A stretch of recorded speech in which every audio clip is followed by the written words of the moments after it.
சின்ன குரூப் சேனலுக்கு உங்கள் அனைவரையும் அன்புடன் வரவேற்கின்றேன். நீங்கள் இப்போ பார்க்குறது நான் ப்ரெட் எடுத்திருக்கேன். ப்ரெட் வந்து சாண்ட்விச் செய்ய போகிறேன். அது மட்டும் இல்லை, ப்ரெட் கட்லெட்டுக்கும் ரெடி பண்ணியிருக்கேன். சாண்ட்விச் வந்து ஈஸியாக செஞ்சிடலாம். கட்லெட் வந்து இப்போ மெயினாக நம்ம பார்க்க போகிறோம். சாண்ட்விச்சுக்கும் கட்லெட்டுக்கும் ஒரே மாதிரி தான் நம்ம ப்ரிப்பேர் பண்ண போகிறோம். இப்போ அடுப்பு பற்ற வச்சு நான் வானிலையில் வச்சுட்டு 2 ஸ்பூன் எண்ணெய் விட்டுருக்கேன். இதில் வந்து பார்த்திங்கன்னா கோஸை நல்லா பொடியாக கட் பண்ணிவிட்டு மிக்ஸி ஜாரில் துருவிக்கிட்டேன். அலம்பிட்டு மிக்ஸி ஜாரில் போட்டு துருவிக்கிட்டேன். வெங்காயத்தை பொடியாக கட் பண்ணியிருக்கேன். பாதி தக்காளி ரவுண்டாக கட் பண்ணியிருக்கேங்க. நெய் கொஞ்சம் எடுத்திருக்கேன். இதில் கரம் மசாலா பிஞ்ச் அளவுக்கு, மஞ்சத்தூள் பிஞ்ச் அளவுக்கு, தனி மிளகாய்த்தூள் பிஞ்ச் அளவுக்கு. இப்போ கட்லெட்டுக்கு வந்து ப்ரெட்டை வந்து 4 ஸ்லைஸ் ப்ரெட்டை வந்து மிக்ஸி ஜாரில் போட்டு துருவிக்கிட்டேன். 2 பிஞ்ச் அளவுக்கு தனி மிளகாய்த்தூள், 1 பிஞ்ச் அளவுக்கு மஞ்சத்தூள், 1 பிஞ்ச் அளவுக்கு கரம் மசாலா. அடுத்து வந்து 1 ஸ்பூன் பச்சரிசி மாவு, 1 ஸ்பூன் பச்சரிசி மாவு, 2 ஸ்பூன் கடலை மாவு. இவ்வளோதான் நமக்கு தேவை. இப்போ நம்ம எல்லாத்தையுமே வந்து வெங்காயம், தக்காளியை தனியாக எடுத்துக்கலாம். வெங்காயம், கோஸு கொஞ்சமாக அழகுக்காக அது கலர்ஃபுல்லாக இருக்கணுன்ட்டு தக்காளி கால்வாசி கட் பண்ணியிருக்கேன். இதை லைட்டாக வதக்கி கட்லெட்டுக்கு நம்ம எடுத்துக்கலாம். அதுக்கப்புறம் வந்து இன்னும் கொஞ்சம் நேரம் வதக்கி நம்ம வந்து பிரெட் சாண்ட்விச்சுக்கு எடுத்துக்கலாம். இந்த பிரெட் சாண்ட்விச்சுக்கு நான் சீஸ் வச்சு செய்ய போகிறதில்ல, வீட்டில் இருக்கிற பொருட்களை வச்சு தான் நான் செய்ய போகிறேன். அது மட்டும் இல்லை, இப்போ வந்து கொஞ்சம் சின்ன பசங்க வந்து சீஸ் வச்சு சாப்பிடலாம். கொஞ்சம் வயதானவர்கள் வந்து சீஸ் வச்சு அவங்களால சாப்பிட முடியாது. அவங்களுக்கு இந்த மாதிரி செய்து கொடுங்க. வெஜிடபிள்ஸ் வச்சு சாப்பிட்றதுனால அவங்களுக்கு ஹெல்த்தியாகவும் கூட இருக்கும். இதில் வந்து பட்டாணி, கேரட்டு, அதுவும் காலிஃப்ளவர் கூட ஆட் பண்ணிக்கலாம். என்கிட்ட வீட்டில் இந்த கோஸு, வெங்காயம், தக்காளி வீட்டில் இருக்குது. அதை அப்படியே வந்து நான் கட்லெட்டுக்கும் பிரெட் சாண்ட்விச்சுக்கும் நான் வதக்கிட்டு இருக்கேன். ஒரே இந்த வதக்கலை வச்சு தான் கட்லெட்டும் செய்ய போகிறோம், பிரெட் சாண்ட்விச்சும் செய்ய போகிறோம். இப்போது இந்த மசாலா பொருள்லாம் சேர்த்துடலாம். காரம் வந்து உங்கள் விருப்பம்தான். இது லைட்டாக காரம் இருந்தால் போதும்ன்ட்டு நான் கொஞ்சமாக சேர்த்துருக்கேன். மஞ்சத்தூள் வந்து கலருக்காகவும், மிளகாய்த்தூள் வந்து லைட்டாக காரத்துக்காகவும் சேர்த்துருக்கேன். காரம் இன்னும் கொஞ்சம் நீங்கள் வேணும்னு நினச்சிங்கன்னா காரம் சேர்த்துக்கோங்க. 1/4 கிலோ கோஸ் வந்து 1/4 கிலோ இருக்கும். 2 பெரிய வெங்காயம் பொடியாக கட் பண்ணி எடுத்திருக்கேன். பாதி தக்காளி, அந்த தக்காளி வந்து கல் மாதிரி இருக்கும், அதை வந்து தான் நம்ம பொடியாக கட் பண்ண முடியும். ஸோ அதையும் எடுத்துக்கிட்டேன். இப்போ கொஞ்சம் வந்து நான் வதங்கி எடுத்து பாருங்களேன். இந்த ஸ்டேஜில் நான் கட்லெட்டுக்கு கொஞ்சம் போல் எடுத்துருக்கேன். சாண்ட்விச் போக மீதி கட்லெட்டு தான் இது. வந்து நான் சாண்ட்விச்சுக்கு கொஞ்சம் வதக்கி கொடுத்துக்கிறேன். இப்போ இதில் நம்ம உப்பு சேர்த்துக்கலாம். கொஞ்சமாக உப்பு சேர்த்துக்கோங்க.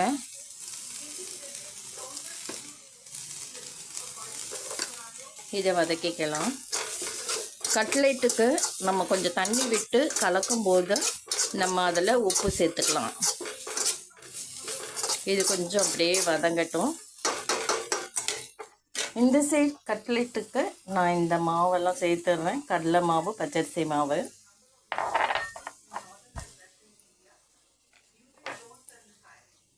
அதுலேயே வந்து காரத்துக்கு மசாலாவுக்கு கரம் மசாலா, காரத்துக்கு தனி மிளகாய்த்தூள், உப்பு தேவையான அளவு. இப்போ 3/4 வேக்காடு கோஸு, வெங்காயம்லாம் வெந்ததும் இல்லை அரை வேக்காடு, உங்கள் விருப்பம்தான். ஸ்டவ்வை நம்ம ஆஃப் பண்ணிக்கலாம். இது அப்படியே ஸ்ப்ரெட் பண்ணி விட்டுட்டு நான் ஸ்டவ்வை ஆஃப் பண்ணிடுறேன்.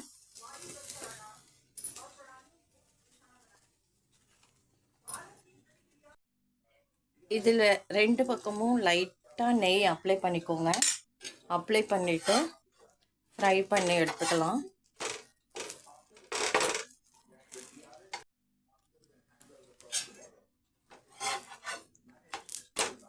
இந்த மாதிரி 2 பக்கமும் கொஞ்சம் பொன்னிறம் வரட்டும். நம்ம இப்போ இந்த ஸ்டேஜில் வெஜிடபிள்ஸ் வந்து ஸ்ப்ரெட் பண்ணி வச்சிடலாம். அடுப்பை கொஞ்சம் இறக்கி வச்சுக்கோங்க.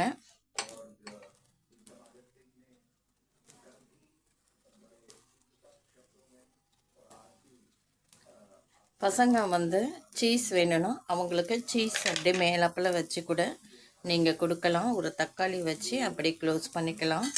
இதை நல்லா கொஞ்சம் ப்ரெஸ் பண்ணிங்கன்னா அப்படியே சேர்ந்துடும் ப்ரெட்டு.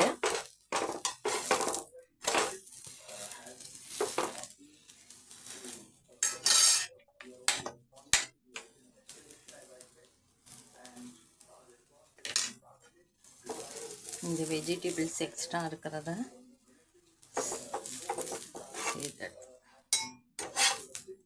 பாருங்க, 2 பக்கம் நல்லா ரோஸ்ட் ஆகிடுது. ஒரு பிளேட்டில் மாற்றிக்கலாம். பிளேட்டில் மாற்றிட்டேன். பிரெட் சாண்ட்விச் ரெடி ஆகிடுது. அடுத்து நம்ம கட்லெட் ரெடி பண்ணலாம். வந்து அதை எல்லாமே முதல்ல கலந்து விட்டுட்டு தண்ணி தெளித்து நல்லா கொஞ்சம் கெட்டியாக பிடிக்கணும். கொழுக்கட்டை மாதிரி பிடிப்பு வர நம்ம பிணைஞ்சிக்கலாம்.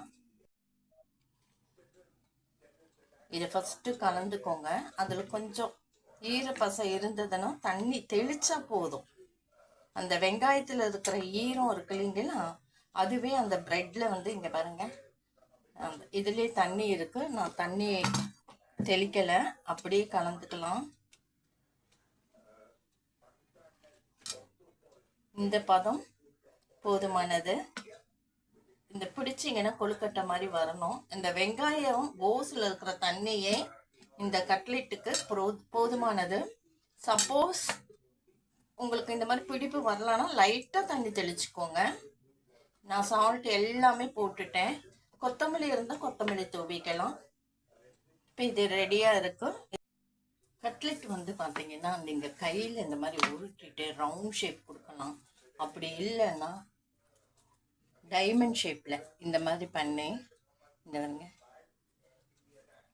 டைமண்ட் ஷேப்பு கூட நீங்கள் கொடுத்துக்கலாம். கட்லெட்டுக்கு உங்களுக்கு எப்படி ஷேப் வேணுமோ அந்த மாதிரி ஷேப்பு கொடுத்துக்கோங்க. தோசை தவாவில் வச்சிட்டேன். இதற்கு வந்து கொஞ்சமாக நெய் விட்டுக்கிறேன். நீங்கள் எண்ணெய் கூட சேர்த்துக்கலாம்.